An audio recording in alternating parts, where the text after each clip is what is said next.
Bueno, en torno a las enfermedades, hay que tomar en cuenta que existen una especie de bueno, no una clasificación ya final, más bien una clasificación previa de las enfermedades desde la visión del mundo andino, ¿no? La primera clase de enfermedades, puedo decir, son las enfermedades desconocidas, ¿no? Que llegaron con los europeos precisamente, como la viruela, la gripe, entre otras que acabó con mucha población acá, y que algunos se atreven a llamarle como las enfermedades de Dios, ¿no? Como enfermedades del castigo, más o menos, por ahí le pintan de esta manera, ¿no? La otra clasificación sería los que nosotros en el mundo quichua llamamos los Puringuichu Ungui, es decir, las enfermedades andariegas, que se refieren a las enfermedades contagiosas, ¿no? Que están en un lado, en otro lado, y son enfermedades andariegas en realidad, ¿no? Pero en el mundo clínico se llama enfermedades contagiosas, ¿no? Ahí estaría la sarna, rascabonito, estarían otras enfermedades, ¿no? También nosotros también vemos las enfermedades de la naturaleza, las pamba ungui, decimos, ¿no? Las enfermedades del mundo natural, ¿no? Y estas son propiamente las enfermedades propias de la cultura de las nacionalidades y pueblos. Entre ellas tenemos primero el huayrashka, que sería, bueno, literalmente traducido como mal ventado o mal aireado, algo así, ¿no?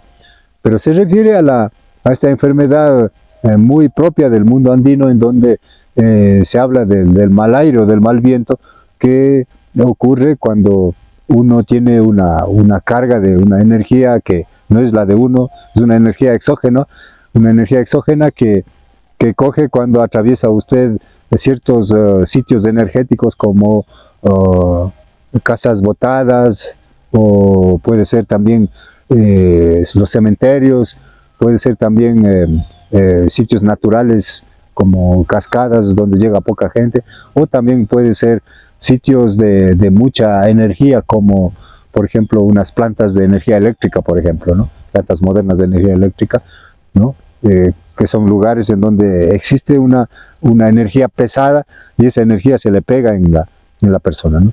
Y esta es una enfermedad quizá muy común, y no solamente en el mundo quichua, sino también en el resto de las nacionalidades y pueblos, aunque se conoce con diferentes nombres, ¿no? De acuerdo a cada nacionalidad, a cada pueblo, pero es una enfermedad muy común, incluido en pueblos como el pueblo afroecuatoriano, también el pueblo montubio, ¿no? Entonces, y también en el mundo mestizo, que sabemos que inclusive hay practicantes de la medicina tradicional que sacan precisamente esta clase de enfermedades, ¿no? Ese sería considerado como una enfermedad muy común. Pero también hay otra enfermedad, como por ejemplo el mancharishka, ¿no? El mancharishka, que se traduce como el asustado, el espantado, la enfermedad del susto o del espanto, como diríamos normalmente.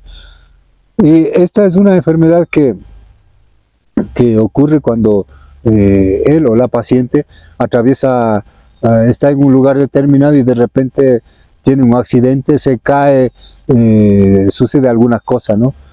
Puede ser provocado por animales, por la naturaleza misma, pero más por caídas, por accidentes o por impactos emocionales no previstos, ¿no? Por ejemplo, la mordida de un perro, por ejemplo.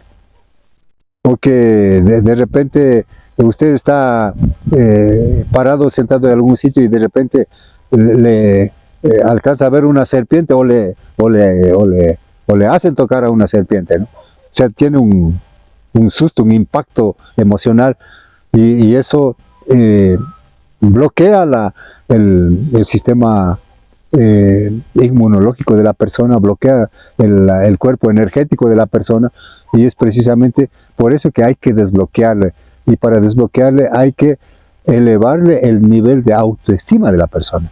Y por eso es que se hace llamados, en el mundo andino se hace llamados, pero ritualmente, ¿no? con un ritual, con rezos, se llama al espíritu de la persona, del paciente, para restablecer su equilibrio personal. Pero hay personas que a veces no se cura esto, le dejan así, ¿no? Entonces esto, en la visión del mundo andino, esta enfermedad puede irse entrando más y más y más y más, y puede transformarse en una fobia, ¿no? En una determinada fobia, puede ser claustrofobia, puede ser cualquier clase de fobias, ¿no? Que, por ejemplo, una persona que odia, una mujer, por ejemplo, que odia a un hombre, por ejemplo, es una fobia.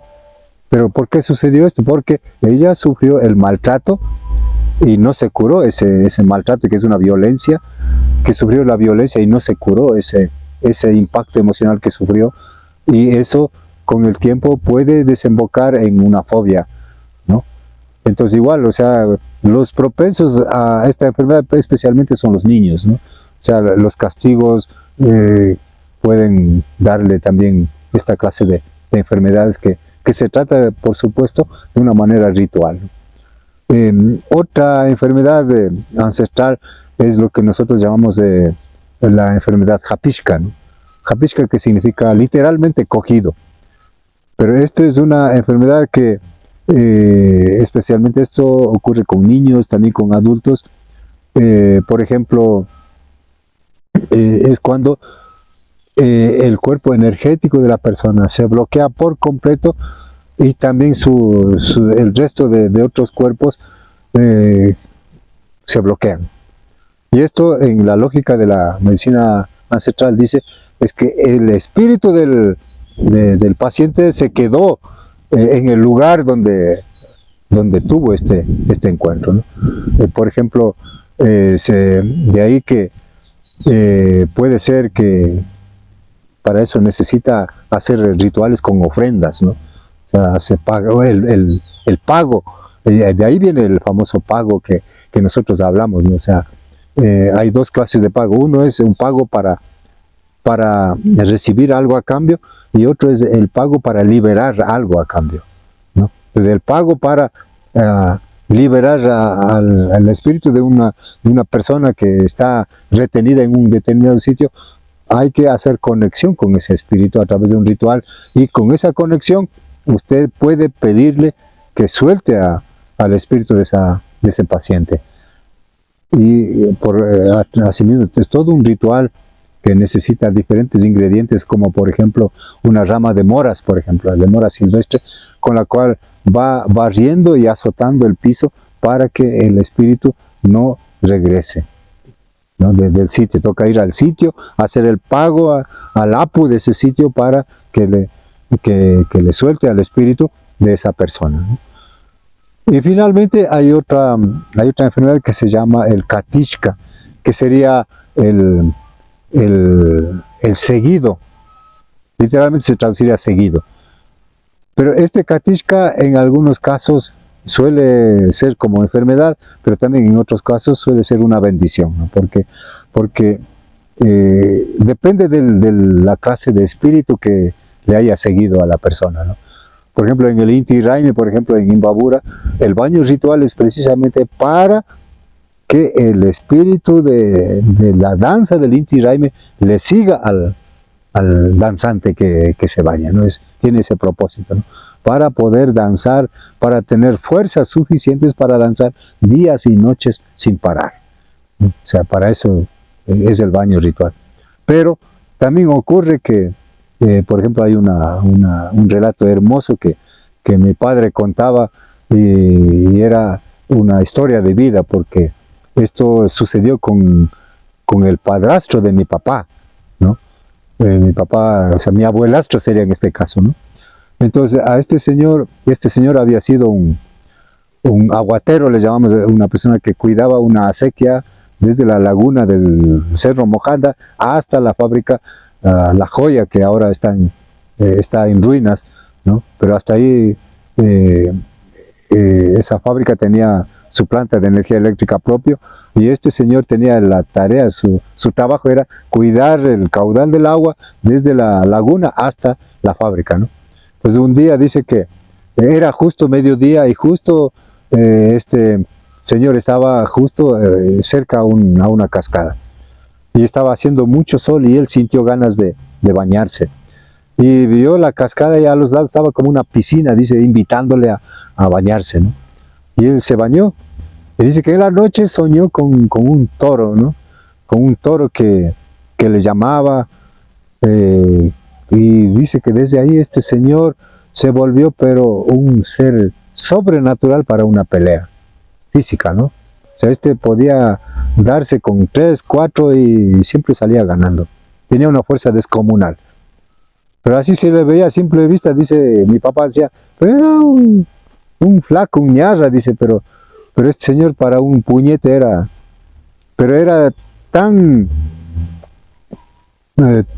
peleador este señor que se empezó a ganar enemigos. Y se ganó tantos enemigos que nunca pudo tener paz y en todo lado él tenía enemigos que le buscaban pelea, ¿no? Pues viendo eso, para su esposa eso no estaba bien. O sea, estaba desequilibrando la armonía de la familia. Pues dice que mi abuelita, viendo que era insoportable con él, o sea, no se podía andar por ningún lado tranquilo porque siempre había con quienes se había peleado y siempre, o sea, claro, él se peleaba sin problema, pero nunca hubo paz para él, ni de día ni de noche. Entonces dice que una noche cogió dientes de ajo y le frotó en las axilas del señor. Y dice que el señor le contaba a mi papá, ¿no? Dice que esa fue la causa de que esa noche le hizo soñar el mismo toro que se le apareció cuando se bañó. Le dijo, me voy, no es tu culpa, pero me voy. Y dice que desde ese día este señor quedó tan inútil que hasta mi abuela le pegaba, ¿no? O sea, se volvió tan inútil que toda su fuerza, desapareció, ¿no? Entonces se ve como el momento en que tú no controlas esta energía se vuelve una enfermedad. Pero si tú controlas esto es una fortaleza que tú tienes. Entonces, pero esta fortaleza no es solamente física. Tú puedes hacer conexión con espíritus de conocimiento, de sabiduría, ¿no? Y que te pueden acompañar, ¿no?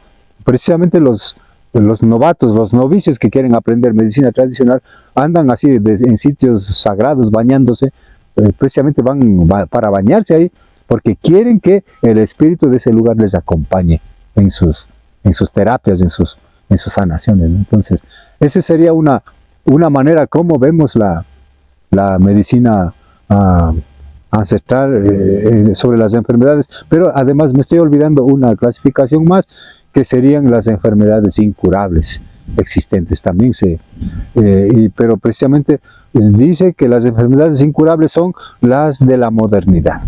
Por ejemplo, en este caso estaría el SIDA, el cáncer, entre otras cosas, que se puede tratar, se puede un poco dar calidad de vida, pero no curar completamente, ¿no?